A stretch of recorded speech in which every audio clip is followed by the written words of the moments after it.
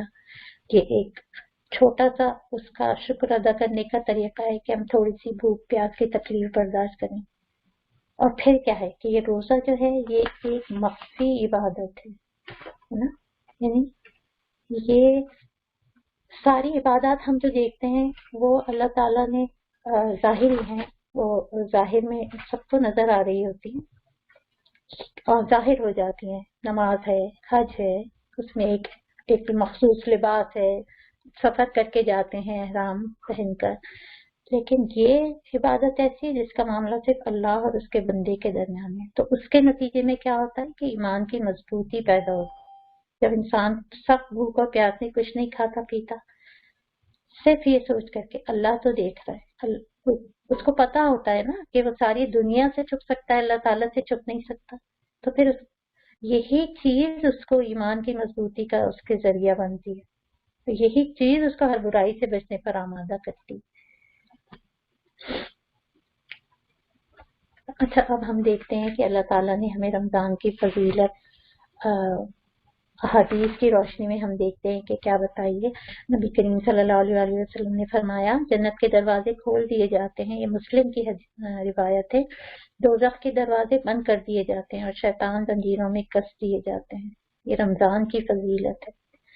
پھر ترمذی کی روایت ہے کہ ایک پکارنے والا پکارتا ہے کہ اے نیکی اور خیر کے طالب قدم آگے بڑھا، اور اے بدی اور بدکرداری کے طالب رک جا، آگے نہ آ. آپ غور کیجیے، جب ہم روزے کی کیفیت میں ہوں اور کسی بدگوئی پہ، کسی غیبت پہ ہمارا دل آمادہ ہو، تو پیچھے سے روزہ ہم سے چپکے سے آ کے ہماری شانے پہ ہاتھ دھر کے کہتا ہے کہ نہیں کرو. کیوں اس بھوک اور پیاس کی اذیت کو جو ہے تم فاقے میں بدلنے چلی ہو؟ رک جاؤ، ہے نا. روکتا ہے نا ہمیں. کتنا مبارک ہے یہ. پھر بخاری کی حدیث ہے جس نے رمضان کے مہینے میں ایمان کے ساتھ اور ثواب حاصل کرنے کی نیت سے روزے رکھے، اس کے سابقہ گناہ معاف کر دیے جائیں گے. کیسی کیسی بشارت ہے اللہ تعالیٰ نے ہمیں.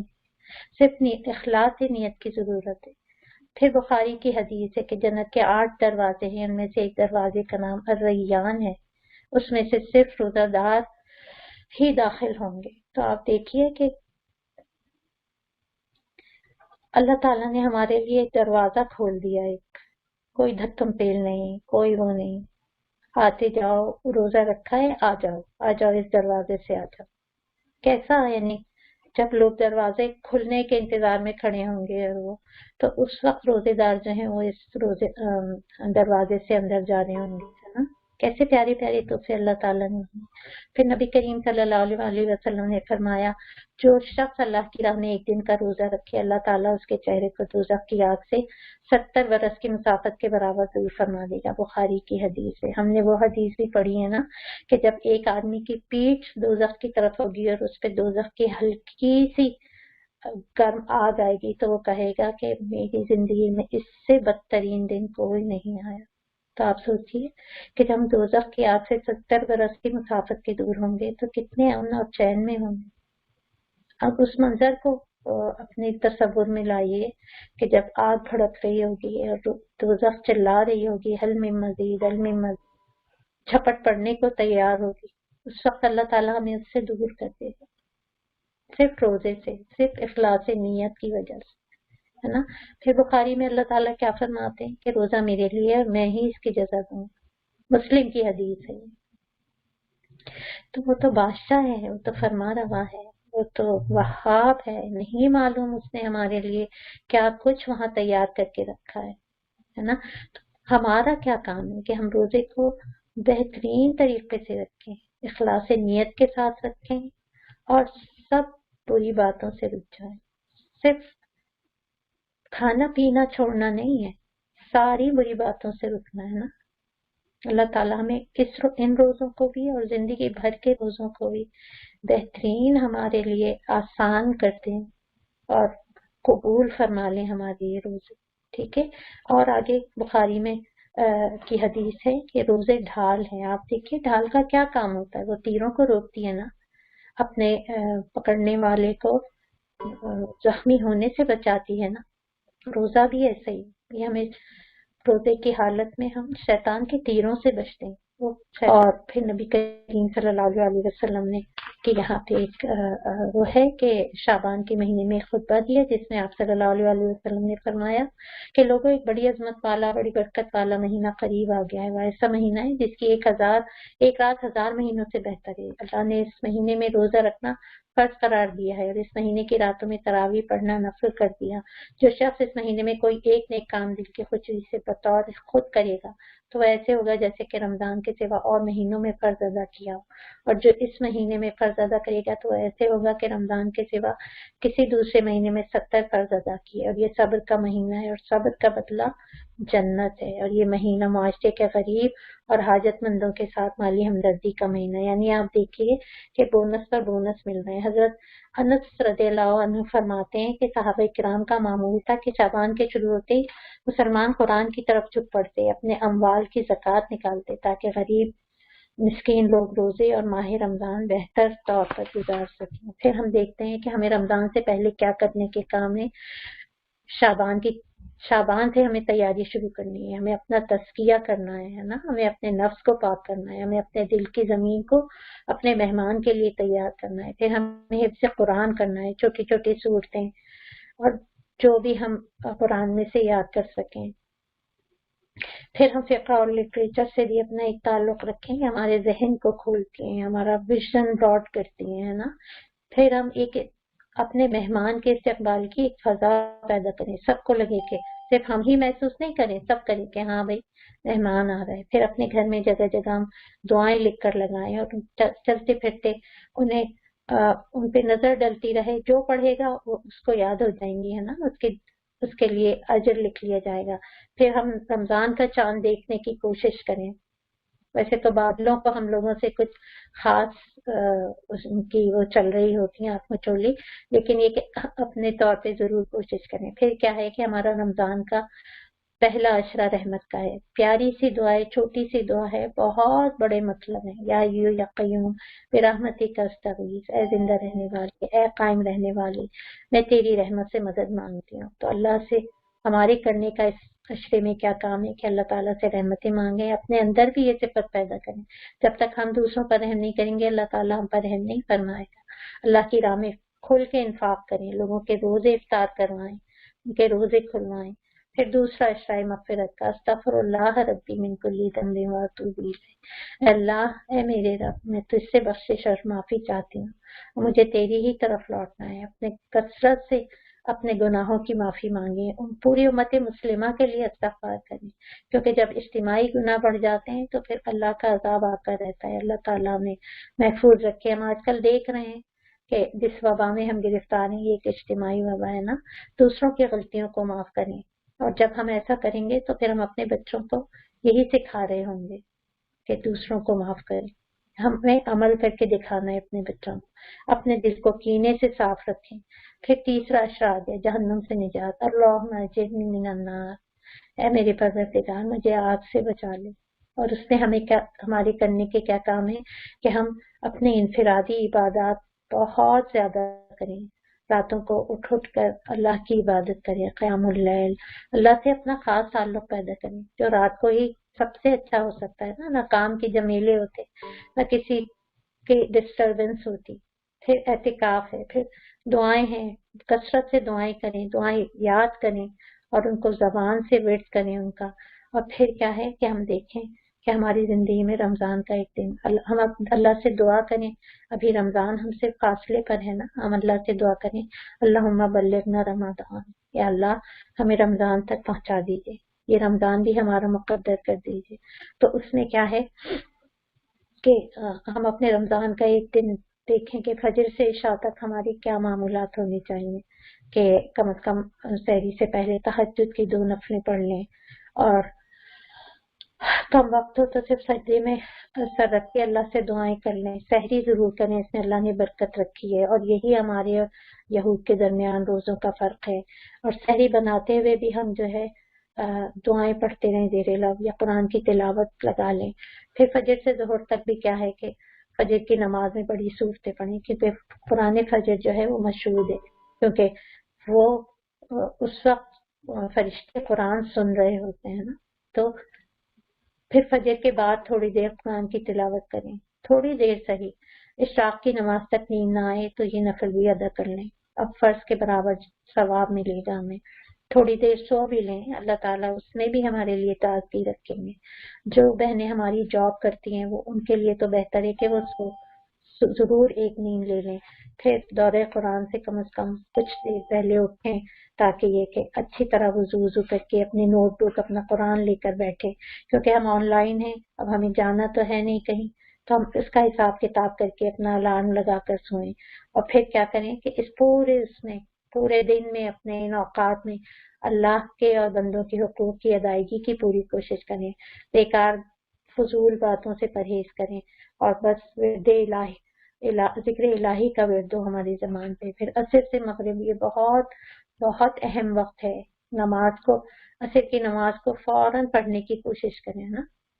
اور پھر کیا ہے، یہ بہت ضروری ہے کہ افطار سے تھوڑی دیر پہلے سب گھر والے اس پہ جمع ہوں، اور کوشش کریں کہ کوئی ایک گھر کا فرد مل کے سب کو دعائیں پڑھوائے نا۔ اس وقت ہم لوگ کیا کر رہے ہوتے ہیں، بے چینی میں، افطار کی بے چینی میں جو ہے نا ہنسی مذاق کر رہے ہوتے ہیں، وہ بہت بہت قیمتی وقت ہے، یہ بہترین وقت ہے دعاؤں کا۔ اس میں جو ہے ہمیں صرف اللہ تعالیٰ سے اپنے گناہوں کی معافی مانگنی ہے، اور اس میں سب گھر والوں کو شریک کریں نا۔ اور پھر کچھ ایسی چیزیں ہیں کہ اپنے گھر والوں کو بھی ان کاموں میں شریک کریں تاکہ کام ہلکا ہو، کسی ایک پر اتنا نہ پڑے کہ اس کی عبادات رہ جائیں نا۔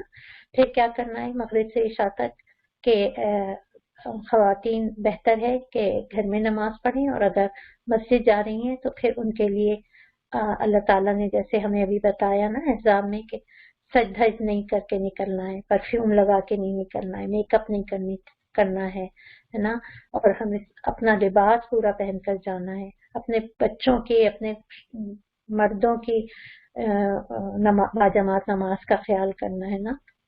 پھر کیا کرنا ہے کہ سونے سے پہلے اپنا احتساب کرنا ہے کہ یہ دن ہمارا کیسا گزرا۔ حدیث نبی صلی اللہ علیہ وسلم ہے، جس نے رمضان کے روزے رکھے ایمان اور احتساب کے ساتھ، اس کے تمام پچھلے گناہ معاف کر دیے جائیں گے۔ کتنی بڑی بشارت ہے نا۔ اور پھر ان 11 مہینوں میں ہمیں کیا کرنا ہے، ہمیں روزہ رکھنا ہے، ہمیں پورے سال کا روزے کی نیت کرنی ہے کہ اللہ تعالیٰ ہمیں روک کے رکھیں۔ اور باقی پھر یہی ہے وہ چیزیں جو ابھی ہمیں سب بتائی گئی ہیں کہ ہماری نیت کا اخلاص ہو، قرآن سے تعلق رہے، تفسیر پڑھیں، ہم چھوٹی چھوٹی صورتیں حفظ کریں، حدیث، فقہ، اسلامی کتب، ان سے تعلق رکھیں، نماز ہم اپنی بہتر بنائیں، نفل نمازوں کی پابندی کریں، اپنے اندر اخلاقی خوبیاں پیدا کریں، اپنی بہت سی برائیاں ایسی ہوتی ہیں نا جنہیں ہم چھوڑنا چاہتے ہیں، وہ چھوڑنے کی کوشش کریں، اللہ کے راستے میں خوب صدقہ و خیرات کریں اللہ کے دین کی اشاعت کے لیے۔ پھر کیا کریں کہ اللہ کے قرآن کی دعوت لوگوں تک پہنچائیں، لوگوں سے ہمدردی اور غمخواری کریں، اور دعا، پھر آخر میں دعا کا سہارا ہے کہ نئی دعائیں یاد کریں۔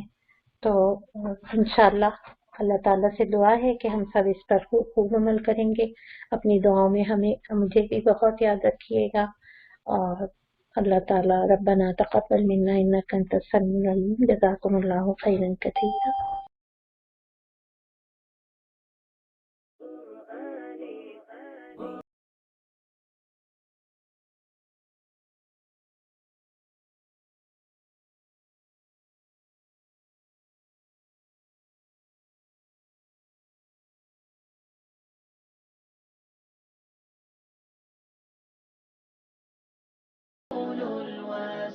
في صدري أحضنه أرضا وسماء، يا ربي قد نلت منايا، وبختم كتابك أرقى، وبختم كتابك أرقى.